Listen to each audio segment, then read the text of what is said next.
Welcome to the Ladies TalkShow. This is your host, Leah Richeimer. We're very privileged today to have Rebbetzin Feige Twerski, who you all know and love, and whatever her words of wisdom, her pearls of wisdom. Thank you so much for being on the show, Rebbetzin. My pleasure. Okay. I wanted you to start with what you just started talking.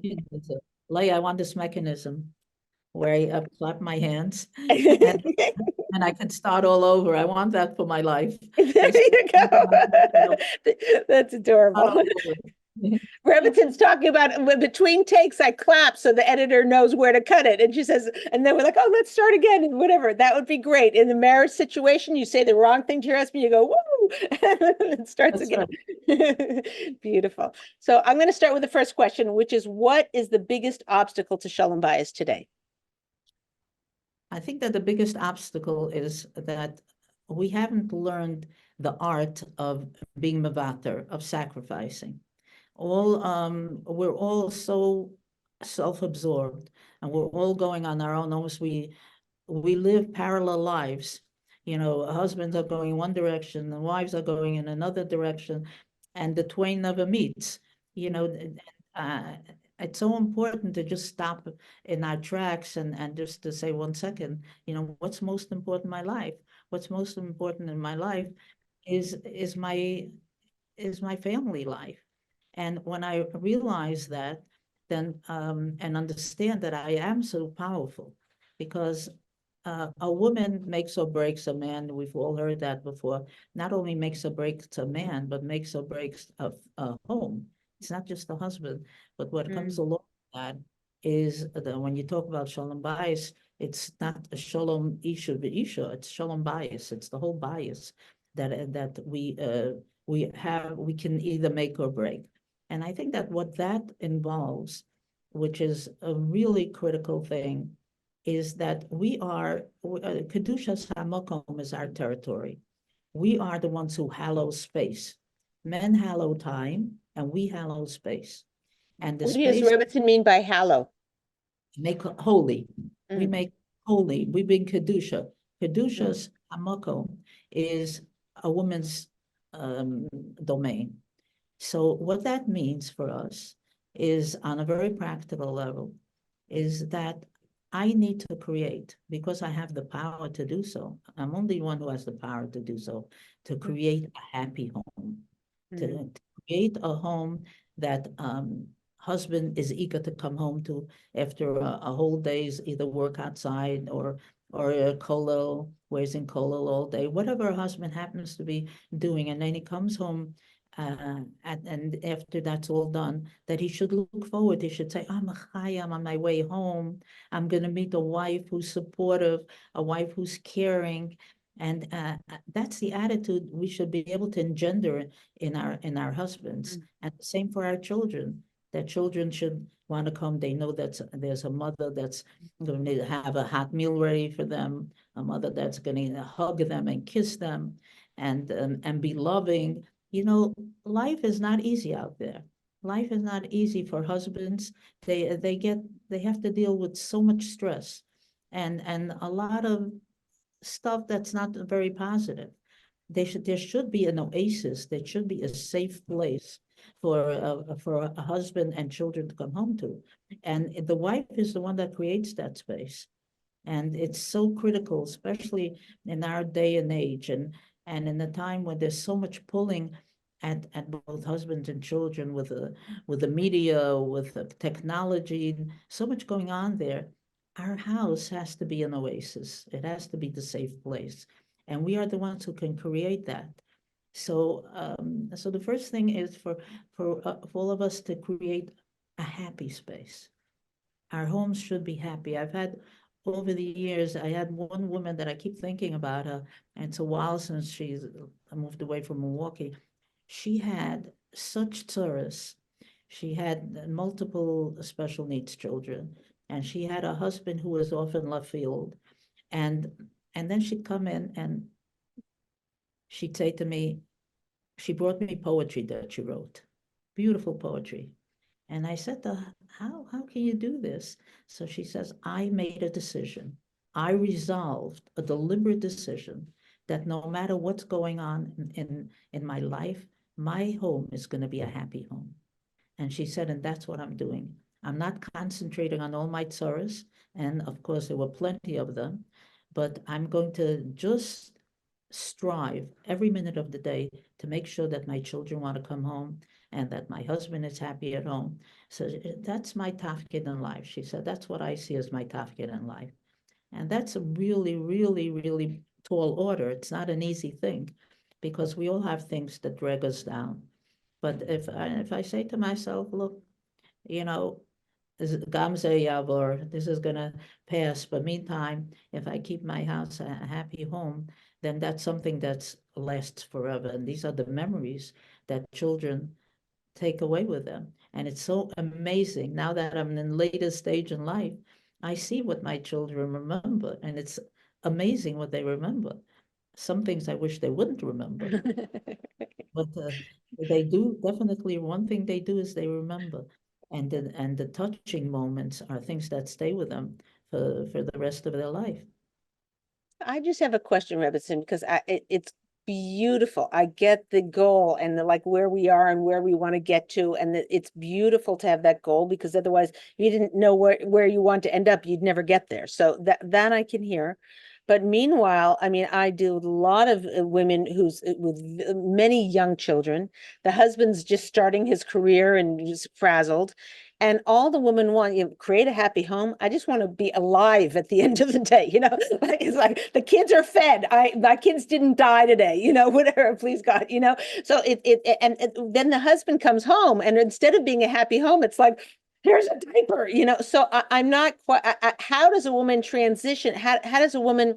Because I can hear, looking back on your life, who we wish we would have been. Well, we're here now. What can we do, in a step-by-step basis to become more like that, creating a happy home that doesn't feel like it's impossible.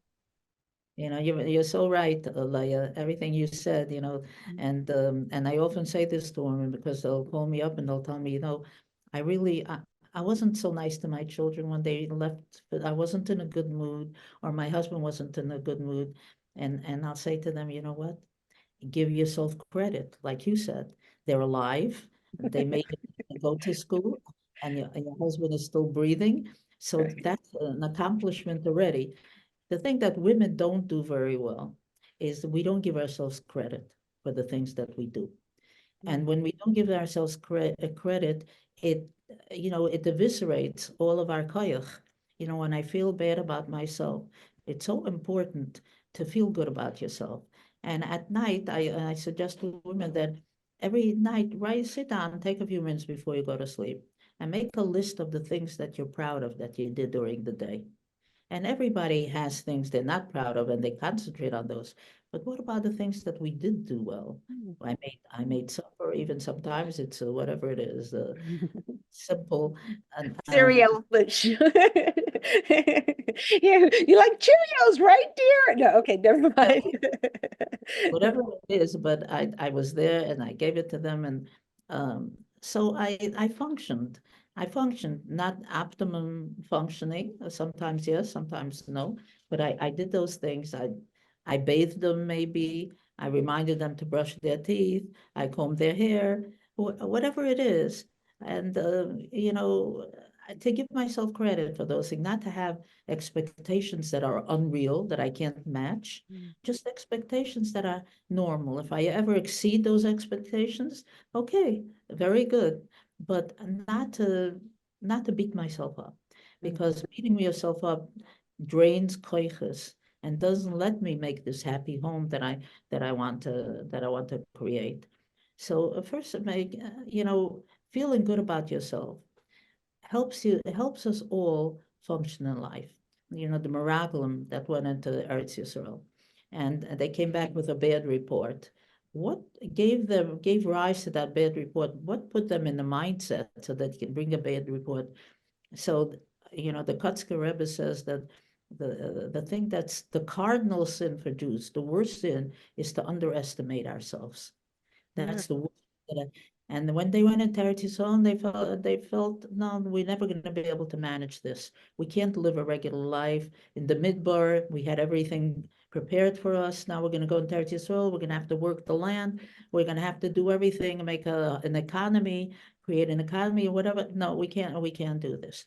So underestimating oneself. And they said, you know, they gave a report and they said, you know, we were like grasshoppers in our own eyes. Because we felt that way, we were grasshoppers in our own eyes. That's what we projected onto them. Then they thought we were grasshoppers. So feeling that we're not worthy is the worst thing, because that if I'm not worthy, then whatever I do is good enough. I don't even have to try too hard because I'm an unworthy person. But And if that a person grew up with that, how did you make a switch there? That seems like that's just the way the given. I feel unworthy about maybe the whole time a mother said, "Oh, you're not good enough," you know, or an aunt, something, whatever, something created that. So that would be very nice to be not that way. But how do you get there? What's the step pattern to get to feel very worthy? good question, Leah, because there are a lot of women out there, not only women, men out there who feel unworthy because of their upbringing, because they were knocked down. You know, they have to find somebody. I know in our community, my husband provides that father figure, and I try to provide a mother figure for so many people who never had it, and they bloom and blossom when you give them some of that love, because everybody needs that. A little by little, when um you know, you look, you ask for it, find somebody who will, you know, support you that way. And if necessary, it's also important sometimes to find a therapist, not somebody who serves as a therapist. It doesn't have to be Dafka a therapist. It could be a friend who serves as a therapist, somebody who will pat you on the back and who will give you a hug and who will tell you, you know, good job, you did a good job. And the more good jobs you do, the better you feel about yourself. So even the little things, that's the making a list for yourself, where you write down the things you did well. You got to give yourself, you pat yourself on the back. You say, good job. It wasn't easy. Like you said, you know, the children are alive at the end of the day is a good job. Okay, what is the most important factor for shalom bayis? I think mutual love and mutual respect is very important. You know, not to let things get away from us. Like the Chazal tell us, Ein ha'olam kayam ela b'schus mi shebolem piv b'shas meriva, that the world exists in the merit of somebody who keeps their mouth shut when there's an argument going on. And this is really, really tough stuff. You know, when you're arguing and you say to yourself, I'm going to be mevata, you know, I'm not going to respond in kind, at least not right away. There's a time to react to something that you feel wasn't appropriate, but it's when you cool down and when your husband cools down, then you can have a conversation later and say, you know, honey, whatever you call him, I was it was so not like you to lash out like that at me, and it really hurt me. And I'm wondering if there's something going on in your life that made you lash out like that. Are you under stress? Have you had a bad day? And you turn it around. And then if you make it safe for your husband to share, then he will tell you. He'll tell you, you know, I'm sorry. I really acted inappropriately, but I did have a hard day, and I'm sorry that I let it all out on you. So, you know, not to, you know, to take it easy, and to wait, to give him a space where you, and instead of driving a wedge between you, you will come closer together if you react this way, if we don't lash out. So I think that then again, making time for each other. I had a And question about that specific thing you were speaking of, Rebbetzin, because a lot of times women say they find it very hard to be motivated to work on the marriage because their husband, they have so many resentments and so many upsets. And he said this, and in front of their mother, he put them down in front of their mother-in-law. And, you know, there's all this stuff that they're just carrying like on their back of stuff. So it's like, what, I don't even want to make the effort. He doesn't deserve the effort, and it's too much effort. And it's very, if the Rebbetzin has a way for a woman to get over her resentment so that she can have the koyach, the strength to mevater and to be more loving. And that's a very good question, Leah. I think that if we have a good friend in place, if I have a good friend that I can trust, not a million friends, not to pick up the phone and talk from one to the other and just, disseminate all this information, that's totally inappropriate.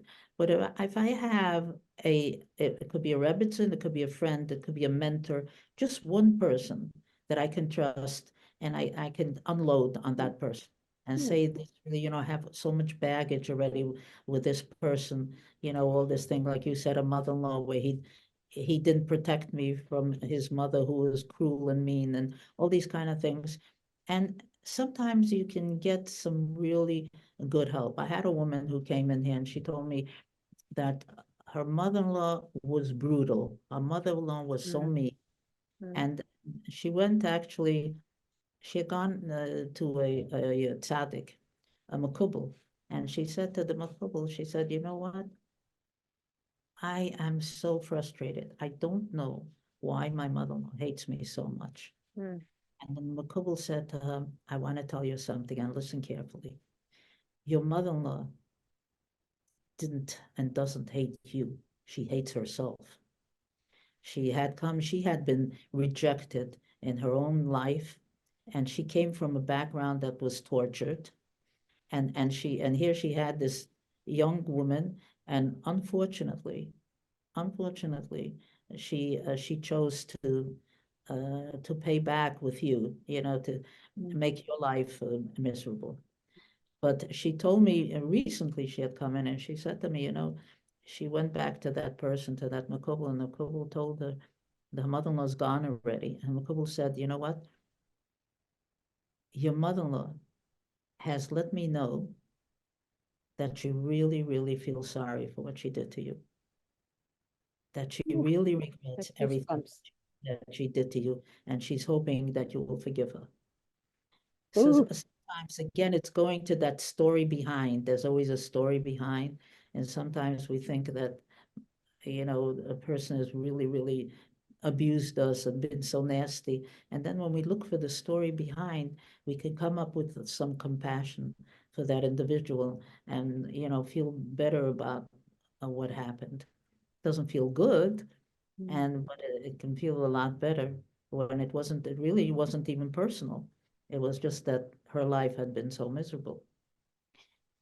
So, but we can have conversations when both of us are not angry and not under pressure.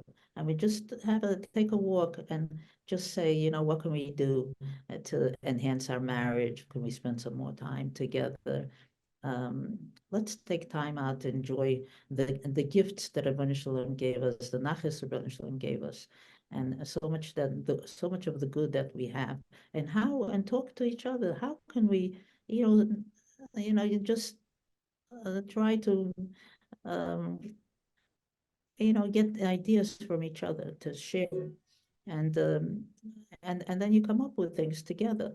And that's very powerful for a couple to come up with things, not in angry, not saying you never did this, you should do this, never start something with you, they tell you. Always say, I would like if we could spend time together. I would like, but not you, you should and should. That doesn't bring about good feelings. So I wanted to see if we could now get into a section where we talk a little bit about action steps that women can take on a daily basis, types of shifts, regardless of what's going, the frenzy in their life and the emotional resistance to whatever. But if there was some actions that Rebbetzin can recommend to us that would help us to get into the mode of fulfilling our role as wives and mothers. Oh, wives, actually. We're going to stick to wives. I think one of the things that's very important is we put away our phones.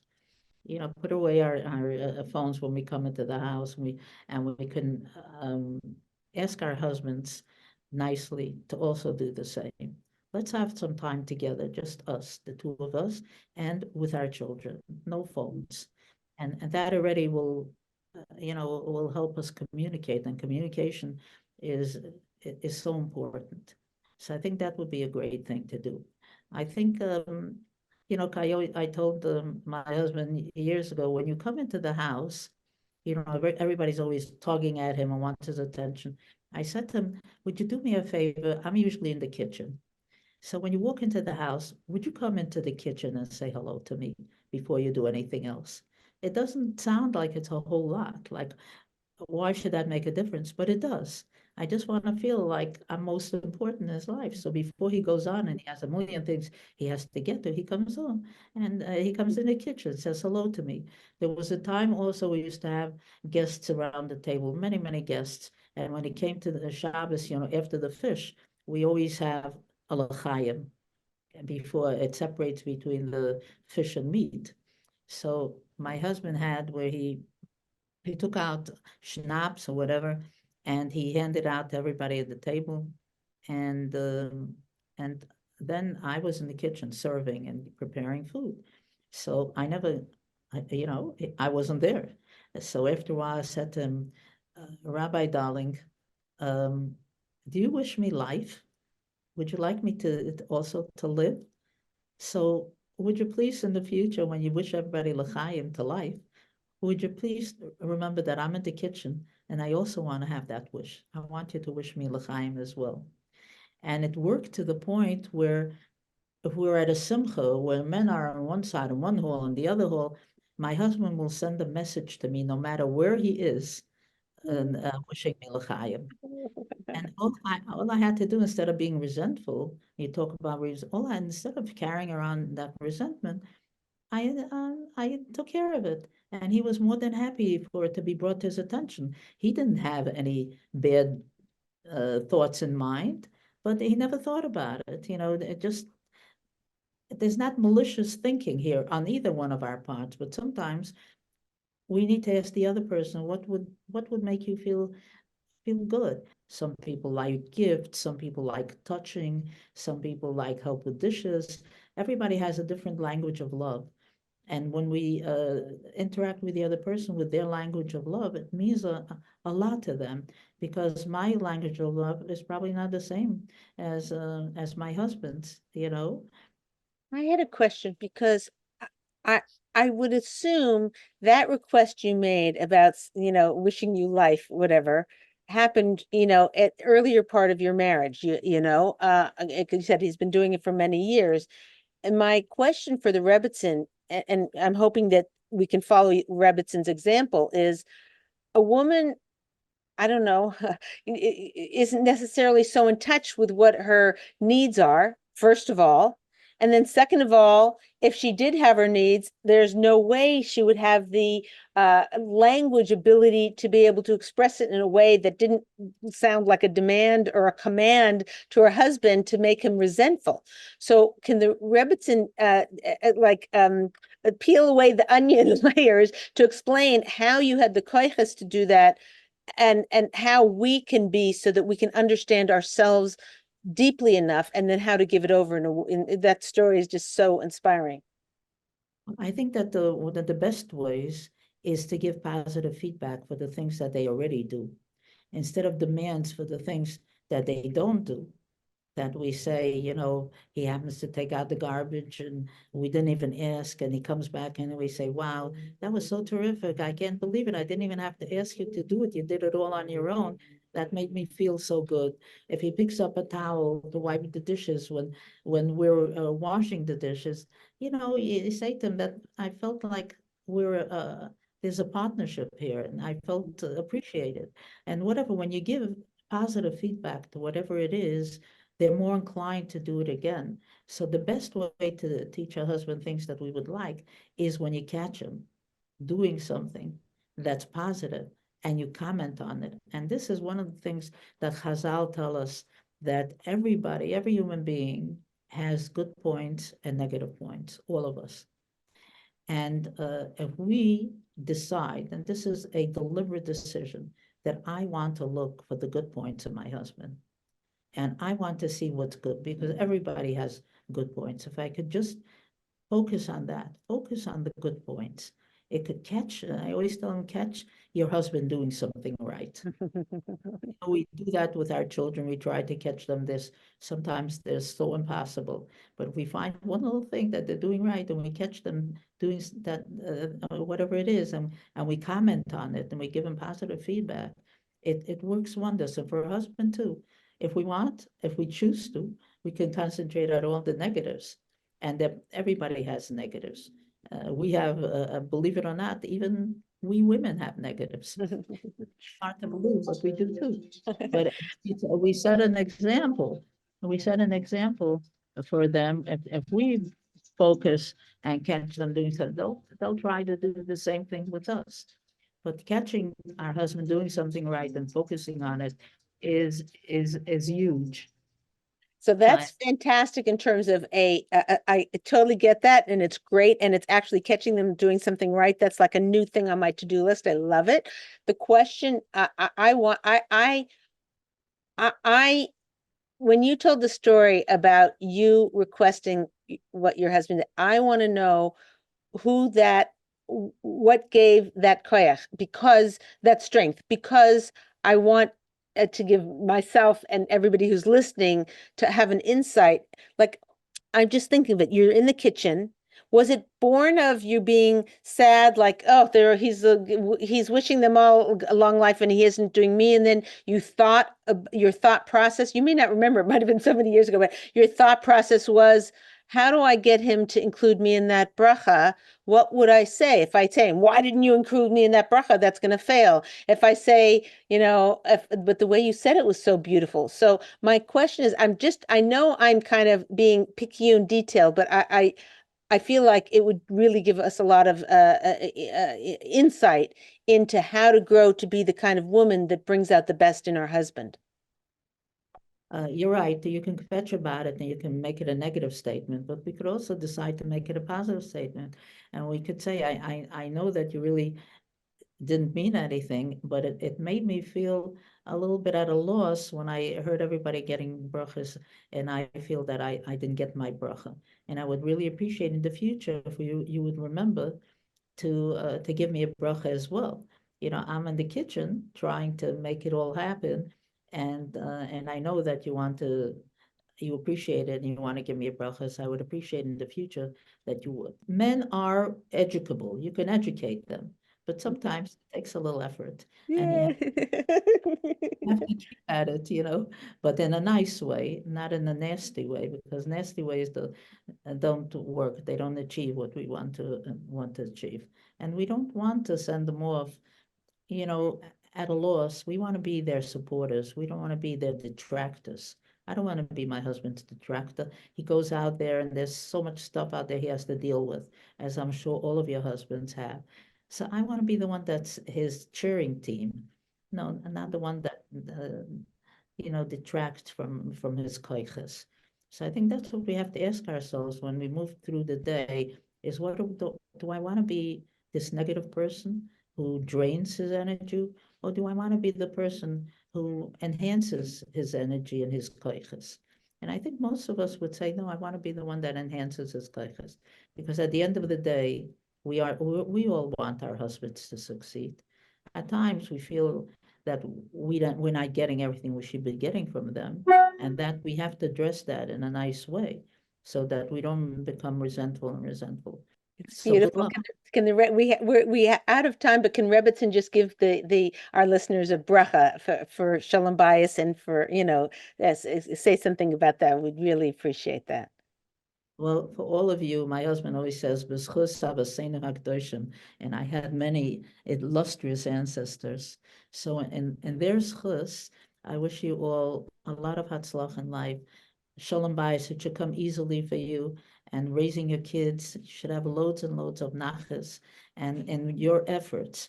And you're not gonna be perfect. None of us are perfect, but every effort that you make is all towards better shalom bayis, and to bring the geula. Rebbeinu Shalom will respond to all of you and will bring you the best of everything in your life and for all of Klal Yisrael. So Hatzlacha Rabba to all of you. Amen. Amen. Thank you so much, Rebbetzin. Wow, so much wisdom packed in. I'm so grateful to you. We're all very, very inspired. Thank you so much for being here. Continue your wonderful work, Leah. Amen. Amen. Thank you so much for being here, Rebbetzin. It was a big honor. Thank you. Okay, this is Leah Richeimer for the Ladies TalkShow. Oh, wait a sec. I have to the homework one time this week. Do something, even if it's a little hard for you, give yourself a little stretch. Do something that's a little stretch of a kindness for your husband, very intentionally. Deliberately do one kindness for your husband this week. Okay, it's Leah Richeimer. We'll see you next week.